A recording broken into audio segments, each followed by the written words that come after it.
अस्सलाम वालेकुम गाइस, यकीनन आप लोग अच्छे होंगे, बेहतर होंगे। आज एक बार फिर हम एक और बहुत इम्पोर्टेंट कंडीशन या डिजीज़ की तरफ जो कि मेसल्स हैं, खसरा जिसको नाम दिया जाता है, तो इसी की जानिब चले जाते हैं। बेसिकली मेसल्स क्या है? मेसल्स एक चाइल्डहुड इन्फेक्शन या चाइल्डहुड डिजीज़ है।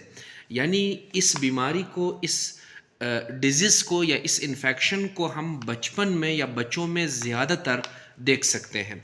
तो चाइल्डहुड इन्फेक्शन है। अब दूसरी बात यह है कि इसको हम चाइल्डहुड इन्फेक्शन इसलिए नाम देते हैं क्योंकि यहाँ पे लफ्ज़ अगर हमने इन्फेक्शन इस्तेमाल किया तो इन्फेक्शन बेसिकली हमारे बॉडी में मौजूद पैथोजेंस के इंट्रेंस को कहा जाता है। यानी अगर पैथोजेंस बॉडी में दाखिल होते हैं तो उन पैथोजेंस के इंट्रेंस को ही हम क्या नाम देंगे, यानी इन्फेक्शन। अब यहाँ पे पैथोजेंस जो यानी कि रिस्पॉन्सिबल है वो वायरसेस हैं। जब एक ख़ास किस्म के वायरसेस जिसको हम मेसल्स वायरस का नाम देते हैं, अगर ये वायरसेस हमारे बॉडी के अंदर दाखिल होते हैं तो ये क्या काज करते हैं, ये इन्फेक्शन काज करते हैं।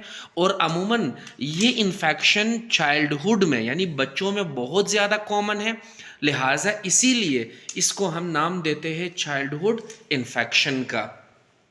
फिर सेकेंडली अगर बात किया जाए तो इस इन्फेक्शन के दौरान एक बच्चे को कौन से साइन एंड सिम्टम्स यानी कौन से अलामात उनको ज़ाहिर हो सकते हैं। बेसिकली जो कॉमन साइन एंड सिम्टम्स है वो यही है कि सबसे पहले एक पेशेंट को फेवर, बुखार, बहुत ज़्यादा हाई फेवर, तकरीबन 104 या 105 बुखार जो है वो उन्हें होता है, यानी हाई फेवर रहता है। सेकेंडली अगर बात किया जाए तो पेशेंट को ड्राई कफ यानी खुश्क खांसी साथ साथ होने लगता है। फिर अगर बात किया जाए तो उस बच्चे में रनी नोज़, नाक का बहना, यानी कि ये बहुत कॉमन होता है। इसी के साथ साथ उस पेशेंट को सोर थ्रोट यानी गले में खराश या फिर गले का बैठ जाना, यानी सोर थ्रोट जो है वो बहुत ज़्यादा कॉमन होता है। इसके अलावा ऐसे बच्चों में जो है इन्फ्लेम्ड आइज़, आंखें जो है वो इन्फ्लेम्ड रहते हैं, रेड रेड रहते हैं, इची आइज़ रहते हैं, ठीक है। सो इची आइज़ यानी आंखों में खारिश होना, ये बहुत ज़्यादा कॉमन है। इसके अलावा सबसे कॉमन जो साइन एंड सिम्टम है बेसिकली वो यही कि टाइनी वाइट स्पॉट्स का बनना, टाइनी वाइट स्पॉट्स बनना, यानी कि अक्सर ये जो स्पॉट्स होते हैं दे आर विद ब्लूविश, यानी कि ये ब्लूविश वाइट सेंटर्स के साथ होते हैं। So they are with the bluish white centres. या फिर इसके अलावा अगर देखा जाए तो इन वाइटिश या फिर वाइट सेंटर्स के साथ साथ इनमें रेड बैकग्राउंड पाए जा सकते हैं, रेड बैकग्राउंड्स। और ये जो रेड बैकग्राउंड्स है ये बेसिकली यानी कि कहाँ पे, they are found inside the mouth, ठीक है, ये फाउंड इनसाइड द माउथ, यानी ये रेशेस जो है ये माउथ के अंदर पाए जा सकते हैं, ठीक है। यानी अगर हम बात करें कि टाइनी वाइट स्पॉट्स जो है या ब्लूविश सेंटर्स है, यानी कि ये तमाम जो है ये कहाँ पे पाए जा सकते हैं, ये माउथ के अंदर पाए जा सकते हैं। तो इसलिए अगर देखा जाए तो बिल्कुल माउथ के अंदर या मुंह के अंदर जो है रैशेस बनने शुरू हो जाते हैं। ये कंडीशन जो है ये बेसिकली क्या है, कॉमन है, कहाँ पे, यानी कि इसी मेसल्स के अंदर, खसरे के अंदर। इसके अलावा जैसे हमने बात की कि स्किन के ऊपर रैशेस ज़ाहिर होना, स्किन के ऊपर रैशेस ज़ाहिर होना, यानी पूरे उस बच्चे के बॉडी के ऊपर जो है क्या है, छोटे छोटे रेड रेड कलर के दानों का नमूदार होना, दानों का ज़ाहिर होना, ये कंडीशंस जो है मेसल्स के अंदर, खसरे के अंदर देखा जाता है। सबसे पहले जब ये रैशेस या फिर स्पॉट्स बनते हैं ये माउथ के अंदर बनते हैं, मुंह के अंदर छाले बनते हैं और बाकी साइन एंड सिम्टम्स ज़ाहिर होने शुरू हो जाते हैं। फिर उसके बाद उसकी बॉडी के ऊपर यही रैशेस जिसको हम कहते हैं स्किन रैशेस या स्पॉट्स का ज़ाहिर होना, तो ये स्पॉट्स वहाँ पे ज़ाहिर होने शुरू हो जाते हैं। फर्दर मोर हम बात करेंगे काजिस की, ठीक है, हम बात करेंगे काजिस की कि ये कंडीशन किस वजह से होता है। तो बेसिकली हमारे यानी कि इर्द गिर्द हवा में मौजूद यही वायरसेस पाए जाते हैं। अब ये वायरसेस जो है ये क्या है, ये थ्रोट या नोज़ में, यानी कि ये थ्रोट या नोज़ में जाके रहना शुरू कर देते हैं। वहाँ यही अपने रेप्लिकेशन, अपनी कॉपियाँ बनाना शुरू करते हैं, जहाँ यानी कि ये मल्टीप्लाई होते हैं और अमूमन आफ्टर दोज मल्टीप्लिकेशन ये क्या करते हैं, अपनी बहुत सारी कॉपियाँ बना के यानी हमारे उस बॉडी को मुतासिर करते हैं। ठीक है, तो याद रखिए ये बहुत ही ख़तरनाक कंडीशन है और यही कंडीशन जो है ये यानी कि बच्चों में ज़्यादा कॉमन है। इवन बच्चों के डेथ का सबब यही बन सकता है। ठीक, इसके अलावा फर्दर मोर अगर हम रिस्क फैक्टर्स की बात करें कि इस कंडीशन में कौन कौन से रिस्क फैक्टर्स हैं, उन बच्चों में देखा जा सकता है जो अनवैक्सीनेटेड हो, यानी जिनको बचपन में वैक्सीनेशन नहीं दी गई हो, तो ये बीमारी उनको हो सकती है, ये कंडीशन हो सकता है। ठीक, और दूसरी बात एरिया के ऊपर डिपेंडेंट है। उन इलाकों में जहाँ पे मेसल्स के चांसेस ज़्यादा से ज़्यादा, अगर आप अपने बच्चों को उन्हीं जानिब लेके जाते हैं, ख़ासतौर पे वो बच्चे जिनमें विटामिन ए की डेफिशिएंसी हो, यानी जिनमें विटामिन ए की डेफिशिएंसी रहे, कमी रहे, उनमें भी ये ज़्यादातर देखा जाता है। और ख़ास तौर पे वो बच्चे जिनका इम्यून सिस्टम क़ुव्वत मुदाफ़ियत वीक हो, तो जिन बच्चों में क़ुव्वत मुदाफ़ियत वीक पाया जाए उनमें भी यही कंडीशन ज़्यादा से ज़्यादा देखा जा सकता है।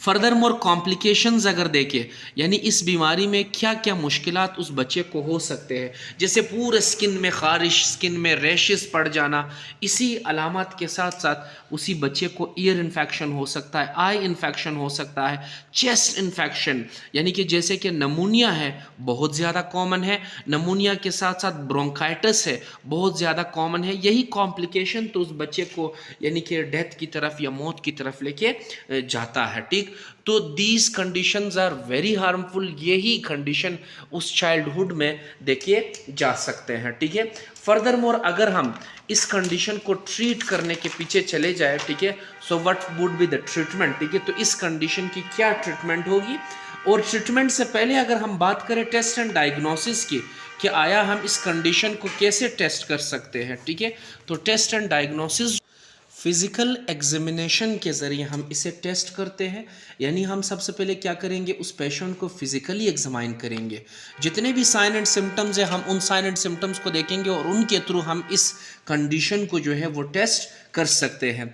फर्दर मोर हम ब्लड टेस्टिंग के ज़रिए भी कर सकते हैं। सबसे पहली बात यानी कि जैसे हमने फ़िज़िकल एग्जामिनेशन का जिक्र किया कि पेशेंट को फिज़िकली एग्जामाइन करेंगे, माउथ देखेंगे, माउथ में मौजूद वो जो रैशेस थे या फिर वाइट स्पॉट्स थे या बैकग्राउंड थे या वो जो रेड बैकग्राउंड्स थे सेंटर्स के पे, माउथ के अंदर, मुंह के अंदर, वो जैसे कि हम कहते हैं छाले पड़ जाना, तो ये तमाम कंडीशन हम फिजिकल एग्जामिनेशन में देख सकते हैं। फर्दर मोर हम ब्लड टेस्ट के ज़रिए इसी वायरस को देख सकते हैं जो कि मेसल्स है, यानी और इसी मेसल्स के पीछे जो वायरसेस है उनको हम डायग्नोस कर सकते हैं। फाइनली अगर हम मज़ीद आगे की तरफ चलने लगे, so that would be the treatment plan. तो इलाज हम कैसे करेंगे, इलाज के लिए हमने इम्यून सिस्टम का, क़ुव्वत मुदाफ़ियत का बहुत ज़्यादा ख्याल रखना है, और उसी के साथ साथ जैसे अगर उन बच्चों को फेवर रहता है तो बुखार के लिए हम एंटीपायरेटिक ड्रग्स जो है वो देते जाएंगे, जैसे कि हमारे पास पेनाडोल है यानी कि पैरासीटामोल, या फिर मैफिनेक है, या फिर मैफिनेमिक एसिड जिसका फॉर्म यानी एंटीपायरेटिक जितने भी ड्रग्स है जो कि एनसेड्स कहलाए जाते हैं, चाहे वो पेनाडोल है या ब्रोफिन है, तो हम ऐसे सिरप या ऐसे मेडिकेशंस का सहारा लेंगे ताकि हम फेवर से उस बच्चे को छुटकारा दे सकें। इसके अलावा हम एंटीबायोटिक भी देंगे। एंटीबायोटिक इसलिए देंगे ताकि हम इनके इम्यून सिस्टम को बूस्टअप करके रखें। ठीक है, जैसे कि हम सैफिम या सैफिक्साइम यूज़ कर सकते हैं, ठीक है, हम सैफिपाइम यूज़ कर सकते हैं, या इसके अलावा बेहतर है यानी कि साइरोसिन या फिर सिप्रोफ्लॉक्सासिन, जो कि अमूमन यानी कि इससे हम उस इन्फेक्शन को बचा सकेंगे जैसे चेस्ट इन्फेक्शन है। इसके अलावा हम एजिथ्रोमाइसिन की तरफ भी जा सकते हैं। अब एजिथ्रोमाइसिन यानी कि एजोमेक्स जो है उसकी तरफ हम जा सकते हैं। फार्मूला एजिथ्रोमाइसिन है और एजोमेक्स के नाम से या एजिट्रो के नाम से हम इसे इस्तेमाल कर सकते हैं, जिससे हम उस इन्फेक्शन को यानी कि कंट्रोल कर सकते हैं। इसके अलावा याद रखेंगे आपने विटामिन ए, चूंकि विटामिन ए डेफिशिएंसी एक रिस्क था, तो आपने विटामिन ए जैसे विडाइलिन है, विडाइलिन सिरप आपने देना है ताकि आप क्या करें, आप विटामिन ए डेफिशिएंसी को जो है वो कम से कम रख सके ताकि आप उन रिस्क को दूरी की तरफ लेके जा सके। और सबसे बेहतरीन बात जो है बच्चों को वैक्सीनेशन देना, यानी अगर आप अपने बच्चों को वैक्सीनेशन देंगे, वैक्सीन देंगे, तो उस वैक्सीन के बाद दोबारा उनको ये यानी कि कंडीशन या ये डिजीज डैमेजेस नहीं हो सकती है। इसके अलावा एक ख़ास किस्म के प्रोटीन इंजेक्शन के फॉर्म में हम लगाते हैं, जिसको हम नाम देते हैं इम्यून सीरम ग्लोब्यूलिन प्रोटीन। ठीक है, तो ग्लोब्यूलिन प्रोटीन हम लगाते हैं। इससे क्या होगा, इनका इम्यून सिस्टम बूस्टअप होगा। जब इम्यून सिस्टम बूस्टअप हुआ तो लिहाजा पेशेंट की इम्यून सिस्टम वीक नहीं रहेगा और वो इस वायरस के ख़िलाफ़ लड़ने की सलाहियत रखेंगे। और जब वायरस के ख़िलाफ़ लड़ने की सलाहियत उनके बॉडी में आए तो लिहाजा वो इस इन्फेक्शन से अपने आप को बचा सकता है।